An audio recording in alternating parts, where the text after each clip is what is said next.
Alright folks, I'm just going to record this in one go, so it's going to be horrible, but I thought I'd give you an update. 2nd of May to the 13th of May, so yeah, 9 PM last night. I've increased by 1.83%.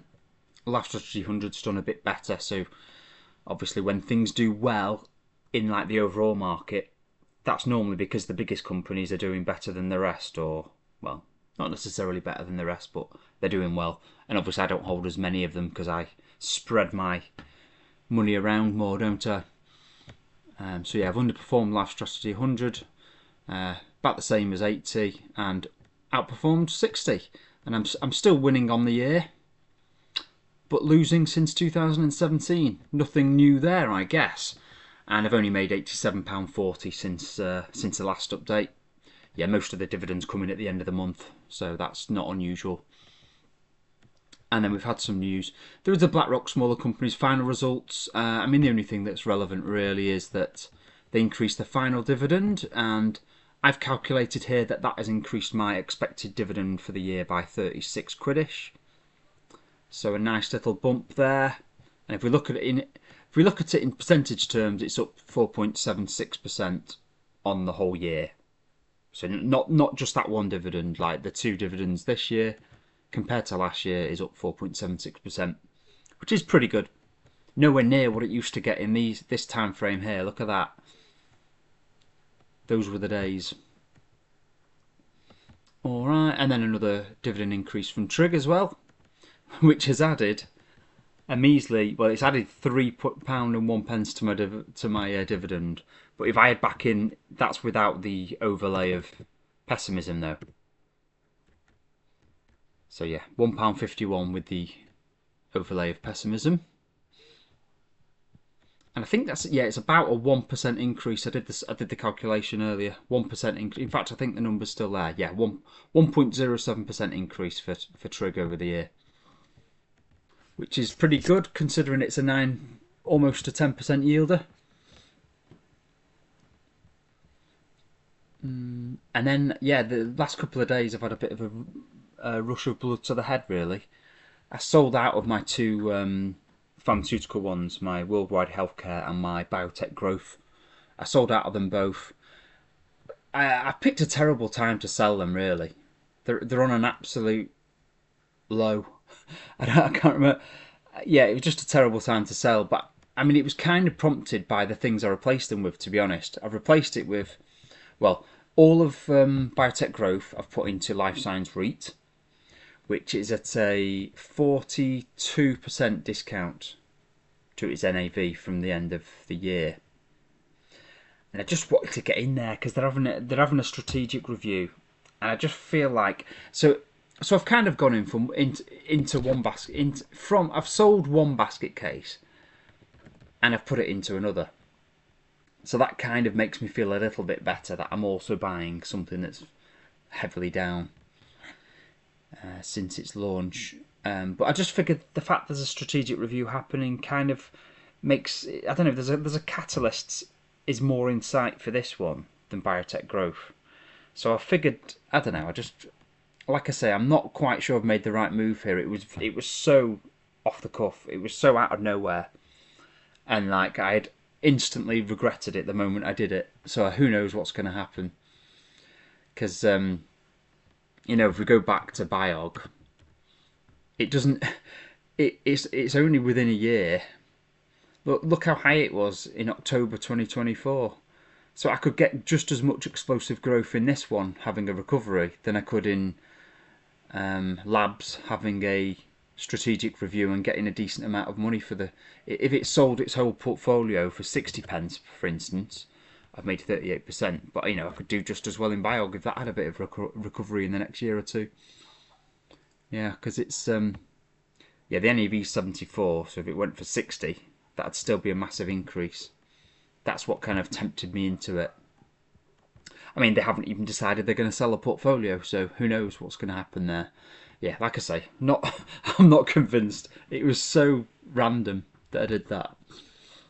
And then I figured, well, I'm in for a penny. I might as well be in from a pound. So this morning I did the same thing with worldwide healthcare, and I put it into this one, SDLC, Energy Efficiency Income Trust, kind of similar to my other renewable ones, but there's all sorts of other stuff as well. There's like district heating systems in New York and things like that. But there is also like solar.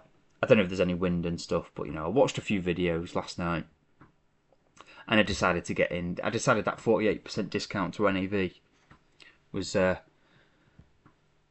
too much to resist, and I went into that one. Yeah, so another speculative one. But yes, I'm not, as you can probably tell by my tone, I feel like I've just jumped into these transactions over the past couple of days, and I really haven't thought them through. So I'm not convinced I've made the right choice, because it always feels bad selling something on a low, like I have for both of these healthcare ones. But again, similar story here. This is also on a low, so who knows which is going to bounce back better. And you'll also notice my holding is only about £4 there, so I actually topped up F&C as well, as I've written here. I put £4 into Seat and about 1,300 into F&C as well, so there's a little bit of a top up there.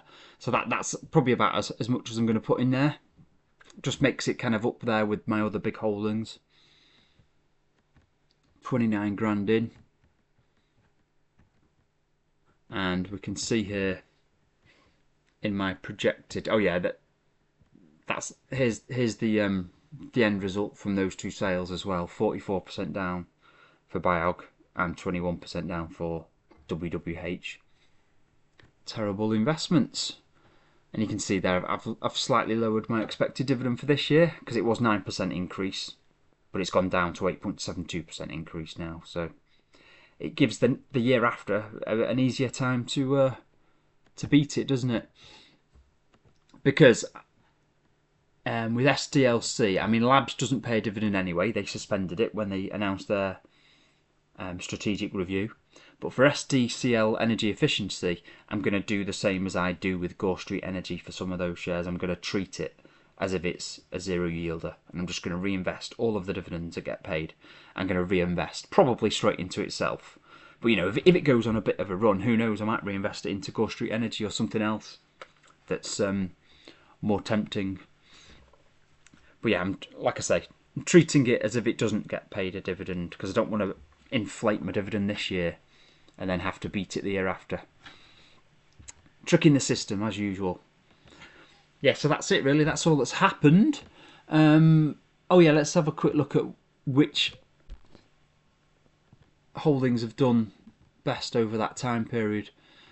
What have we got here? So yeah, smaller companies, when there was another delay to the China tariffs, smaller companies bumped up quite a lot.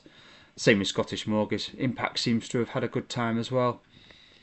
That's another one that might be on the chopping block at some time, but I don't know. I feel a bit better about Impacts, because they're more of like the steady Eddie quality companies that are just gradually increasing their earnings, whereas the Worldwide Healthcare and Biog were always very speculative. I feel like the holdings in those depends on like clinical trial results, stuff like that. Whereas Impacts and Environmental Markets feels a bit more like Fundsmith. The companies are just gradually doing better and better each year, but for this one, not being recognised by the market probably. Yeah, so I guess Pfizer and Glaxo have gone down, just like Worldwide Healthcare really, and Schroeder Real Estate's not done too well. Oh yeah, sorry, I've hidden those ones because I didn't want to spoil. How's Labs doing since I bought it? Yeah, down a bit, and that's just the frictional costs of buying. Probably the 0.5% stamp duty probably. This is where you notice how much I cut out of my videos normally. There'll be loads of gaps, loads of umming and ahhing, and maybe even some horrible snorts because I've got sinus issues. I'm trying not to do that though. Fundsmith was up 2.35%. Any interesting things in the holdings for Fundsmith? Why are these numbers so big? Oh, because I haven't changed it, that's why.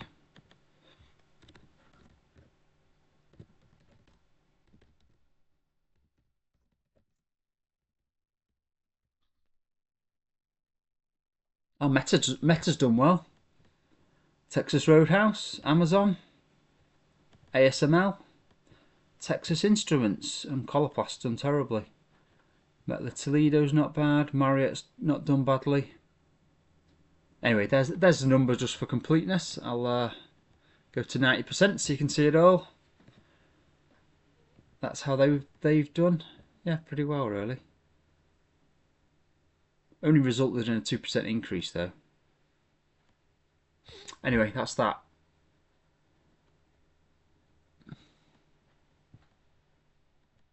I don't think there's anything else to say, is there?